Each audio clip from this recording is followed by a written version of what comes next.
గంగా, అమ్మా అమ్మా ఏంట్రా ఏమైంది? అమ్మా నీకు తెలుసా, భాస్కర్ వాళ్ళ వదినకి న్యాయం జరిగింది. అవునా? ఎలా? భాస్కర్ వాళ్ళ అమ్మా నాన్న ఇంకా అన్నయ్య అందరు జైలుకి వెళ్లారు. నిజంగా ఇది చాలా మంచి విషయం. నిజంగా ఇది చాలా పెద్ద విజయం. నా జీవితంలో మొదటిసారి ఒక ఆడపిల్లకి న్యాయం జరగడం చూస్తున్నాను. కానీ ఇదంతా మన అబ్బాయి భీమ్ కారణంగానే జరిగింది. మరి భీమ్ ఎక్కడున్నాడు? వాడు వెనకాల వస్తున్నాడు. వదినా, ఇది చాలా మంచి రోజు వదినా. భీమాకి తియ్యటి రొట్టెలంటే చాలా ఇష్టం. నువ్వు చేస్తావా? ఇప్పుడే చేస్తాను. వద్దమ్మా,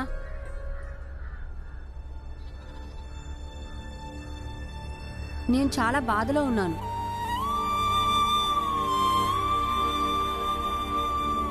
ఏం జరిగింది? ఈ బాల అన్నం చెప్తున్నారు భాస్కర్ వాళ్ళ వదినకి న్యాయం జరిగిందని. ఇదేగా నువ్వు కోరుకున్నది. మీరందరూ మరి ఇప్పుడు ఏమైంది? అసలు బంధాలంటే అర్థం ఏంటమ్మా? అయినా ఇవి ఇంత విచిత్రంగా ఎందుకుంటాయి? ఒక కొడుకు తను జైలుకి వెళ్లకుండా తప్పించుకోవటానికి తను చేసిన తప్పులన్నీ తన తల్లిదండ్రులపైకి తోసేశాడు. ఇక రెండో కొడుకు ఇది తెలిసి కూడా తన తల్లిదండ్రులిద్దరూ కూడా నేరస్తులే అని, అయినా కూడా వాళ్ళతో పాటు జైలుకి వెళ్ళాలనుకున్నాడు. ఎందుకలా?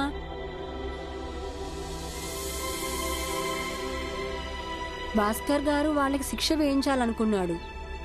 మళ్ళీ తర్వాత ఏడవడం మొదలుపెట్టాడు. ఎందుకని?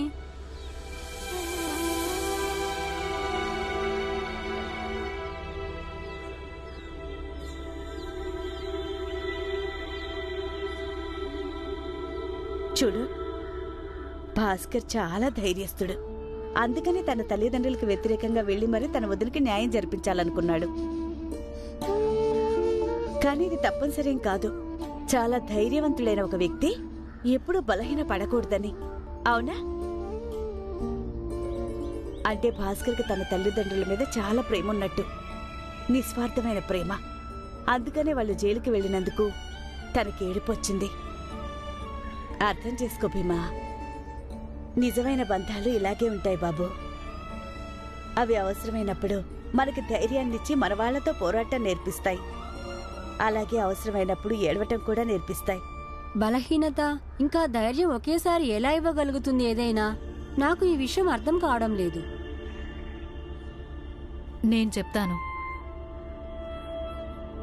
చూడు భీమ్, ఎప్పుడైతే మంజులాకి పెళ్లి ఖాయమైందో అప్పుడు నువ్వు మీ అమ్మతో వాదించావుగా. మీ అమ్మ నిన్ను తిట్టింది. అప్పుడు నీ కోపం వచ్చి ఇల్లు వదిలి వెళ్ళిపోయావుగా. అందరికంటే ఆ సంఘటన మీ అమ్మనే ఎక్కువ బాధ పెట్టింది. ప్రతి వేడుక మొదలయ్యే ముందు నిన్ను అడిగేది, భీమా వచ్చాడా భీమా వచ్చాడా అని. ఇక ఎప్పుడైతే నువ్వు రాలేదని తెలిసిందో మీ అమ్మకి, అప్పుడు కోపం వచ్చింది. అసలు వాడి గురించి వాడు ఏమనుకుంటున్నాడో అనేది. మళ్ళీ ఏడుపు మొదలెట్టేది. మళ్ళీ వెంటనే తన కన్నీళ్లు తుడుచుకుని మనసు గట్టి చేసుకునేది. పనులు పూర్తి చేసే ఏర్పాట్లలో పడిపోయేది. ఇక అన్ని పనులు పూర్తయిపోయిన తర్వాత ఒంటరిగా కూర్చుని భీమా భీమా అని ఏడుస్తూ ఉండేది. ఇలాగే ఒక్క క్షణం దృఢంగా ఉండడం, మళ్ళీ బలహీనంగా అవ్వడం.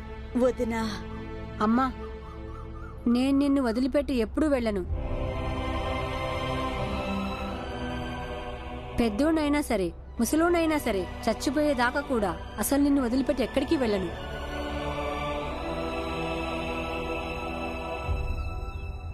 అలాగా? అంటే నువ్వు ముసలాడు అయిపోతావు కానీ నేను మీ నాన్న ముసలాడు అవ్వవా? మేం చచ్చిపోమా?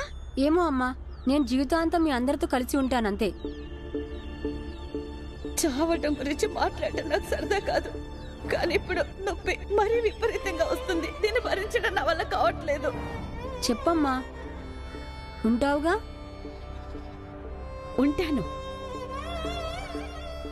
నేను నీకెంత భరోసా ఇచ్చినా నాకు తెలుసు నేను ఎక్కువ రోజులు ప్రాణాలతో ఉండనని.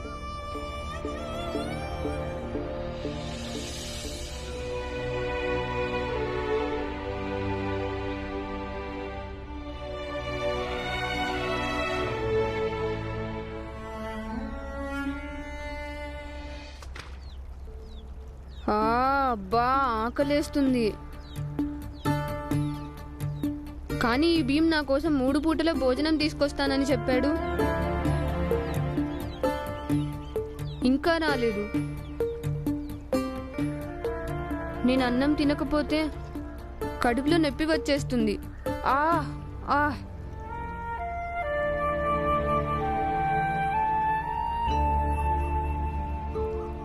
ఇదిగో ధ్రువ, భోజనం తీసుకొచ్చాను. కోపం తెచ్చుకోవద్దు. ధ్రువ, నీకు తొందరగా కోపం వస్తుంది, అది మంచిది కాదు.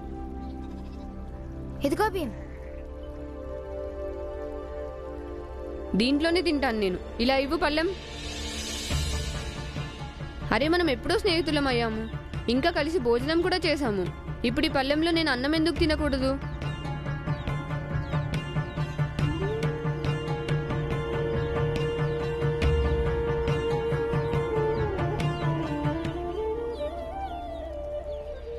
ఇదిగో బాలా అన్నయ్య, నేను భోజనం చేసేలోపు నువ్వు బాగా ఆలోచించుకో.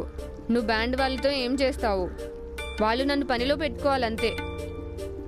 ఎందుకంటే ఎప్పటిదాకా మీరు నాకు ఇలా ఉచితంగా భోజనం పెడుతుంటారు? బాలా అన్నయ్య, సరే కదా? నేను భోజనం చేసిన తర్వాత తిన్నగా అక్కడికే వెళ్దాం.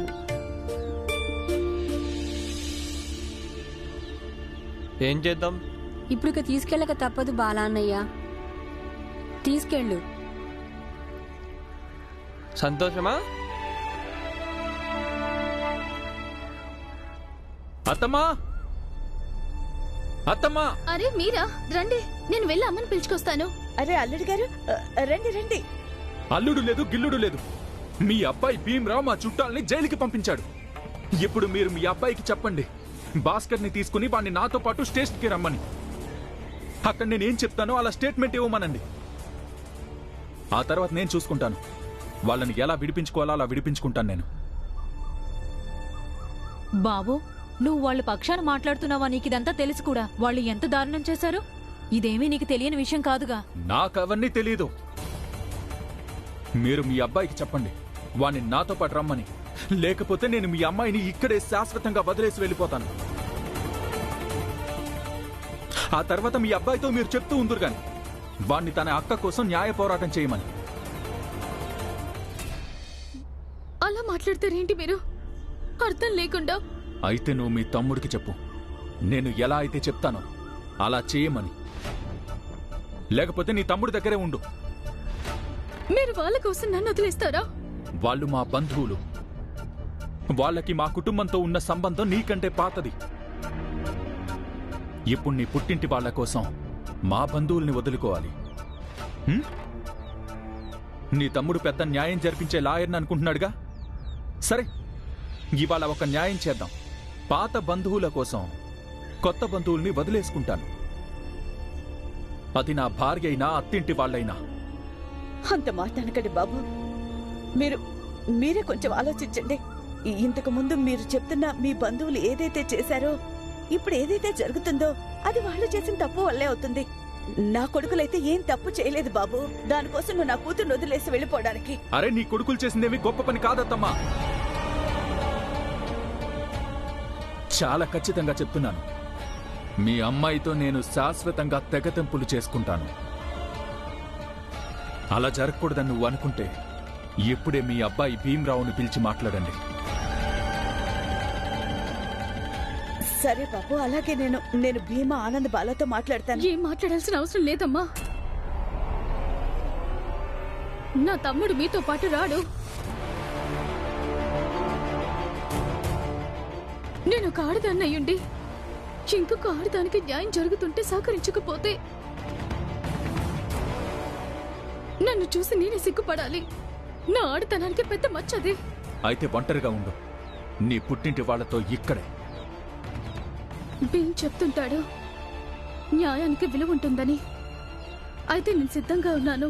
నా తోటి స్త్రీకి న్యాయం జరిపించడం కోసం నాకు తోచిన సహాయం నేను చేశానని. ఇది నాకు ఎంతో సంతోషం మరియు గర్వకారణమవుతుంది. ఇక మీరు తిరిగి వెళ్ళిపోవచ్చు.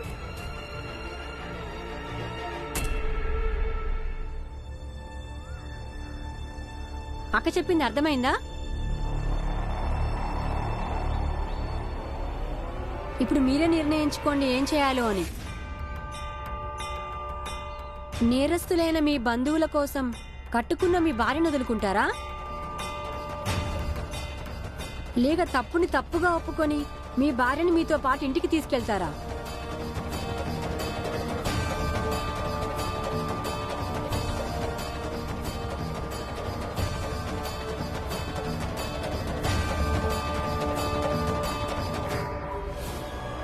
మీరు ఇంతకు ముందు కూడా ఒకసారి ఇలాగే చేశారు.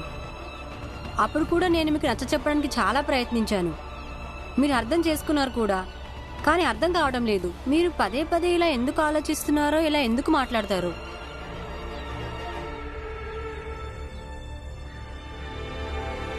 భీమ్, వయసుకి మించిన మాటలు మాట్లాడొద్దు. నువ్వేమనుకుంటున్నావు? ఈ ప్రపంచం మొత్తంలో అందరికంటే నువ్వే సరైనడువా? మిగతా అందరూ తప్పుడోళ్ళా? మళ్ళీ ఆఖరిసారిగా చెప్పి వెళ్తున్నాను, జీవితాంతం మీ అక్కని మీ ఇంట్లోనే పెట్టుకో.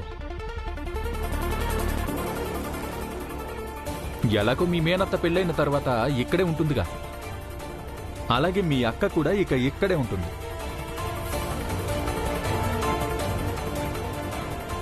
ఆగండి, ఆగండి అల్లుడు గారు, అంత పని చేయొద్దు.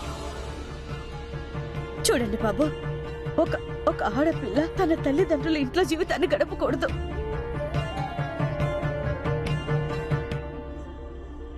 వదన నువ్వైనా చెప్పాలడికి. ఇదిగో చూడు బాబు, నాది నిస్సహాయత, పుట్టింట్లో ఉండడం. ఇక్కడ నాకు ఎలాంటి కష్టమూ లేదు, అది వేరే విషయం. కానీ ఒక ఆడదాని జీవితం తన అత్తారింట్లోనే సార్థకం అవుతుంది. బాబు, మీరు గంగని తీసుకుని వెళ్ళండి.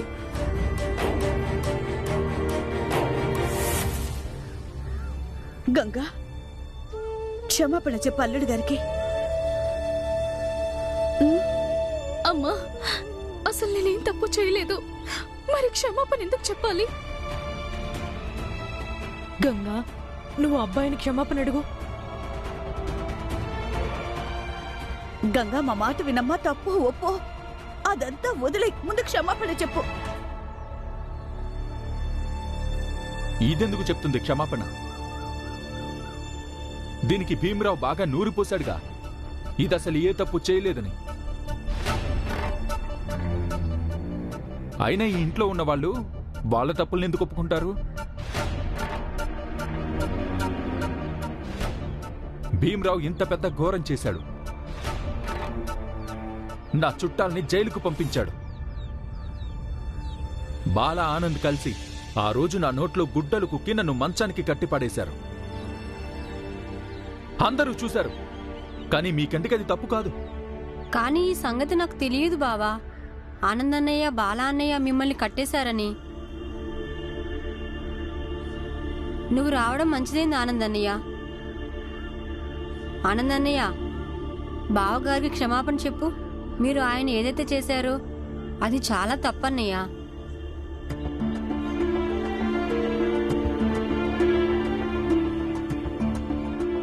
నన్ను క్షమించండి బావగారు.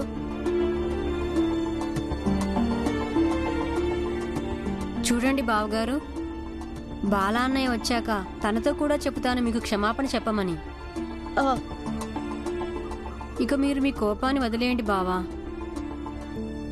ఈ క్షమాపణలు గిమాపణలు ఏం అక్కర్లేదు. ఇదంతా మీరాడే నాటకం. కాదు బాబు, కాదు. మేమేమి నాటకాలు ఆడటం లేదు. నిజంగానే మేము సిగ్గుపడుతున్నాం బాబు. వీళ్ళు నిన్ను అలా చేయడం చాలా తప్పు. అలా చేసి ఉండకూడదు. ఆ రోజు కూడా నేను చేతులు జోడించి మిమ్మల్ని క్షమాపణ వేడుకున్నాను. కానీ మీరనేది నిజమే, మీరే ఒప్పు. ఎవరైతే ఇదంతా చేశారో వాళ్ళు నీకు క్షమాపణ చెప్పాల్సి ఉంటుంది. నా కొడుకులు నీకు క్షమాపణ చెప్తారు. వాళ్ళు కాళ్ళు పట్టుకొని మరీ క్షమాపణ చెప్తారు. ఆనంద్, బాల ఎక్కడున్నాడు?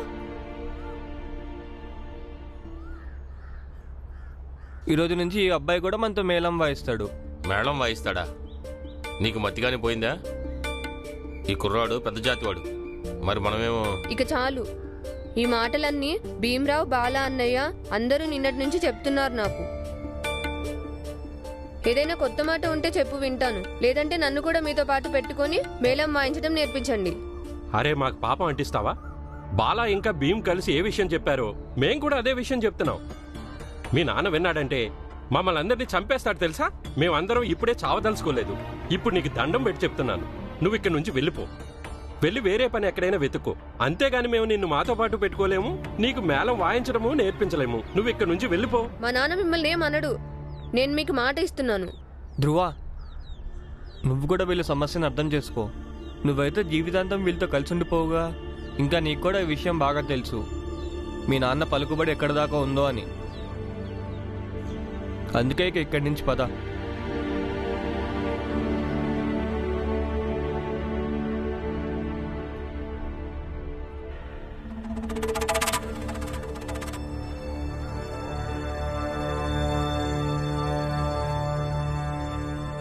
శబాష్, చాలా మంచి పని చేశారు మీరు నా కొడుకుని మీ గ్రూపులో చేర్చుకోకుండా. దీనికి బదులుగా నేను మీకు కొంత డబ్బిస్తానులే, జాగ్రత్త.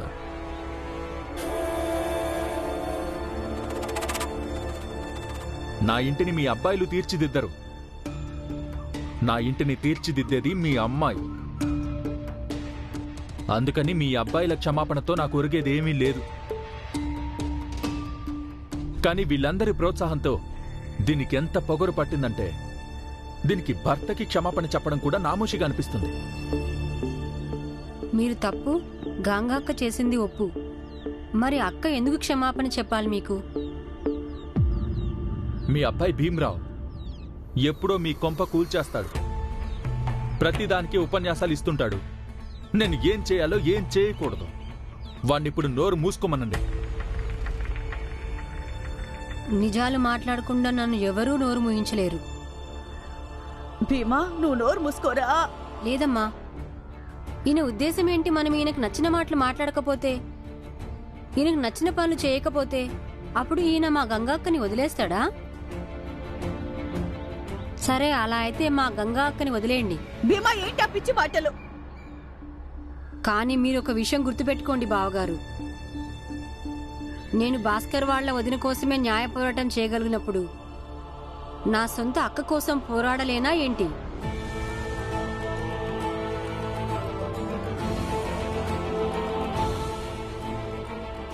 సరే, ఇక నేను వెళ్తాను.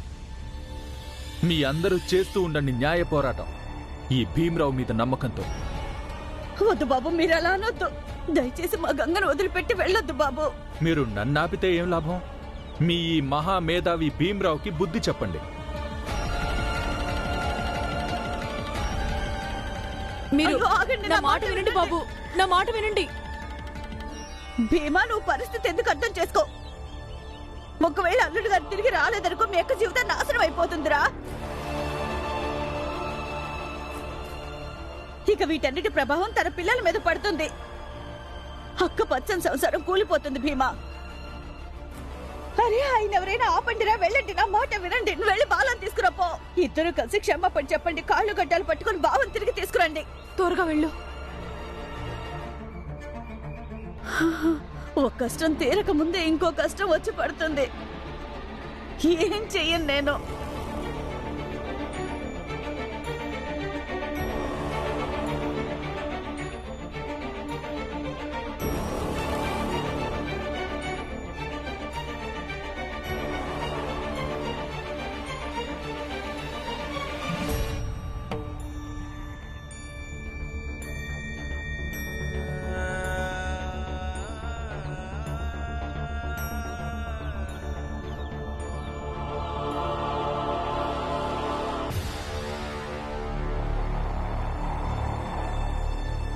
ఈ రోజు మీరు ఇక్కడి నుంచి వెళ్లారే అనుకో, మా గంగా అక్క మీద ఒట్టేసి చెప్తున్నాను, మా అక్క ఎప్పటికీ కూడా మీ ఇంటికి తిరిగి రాదు.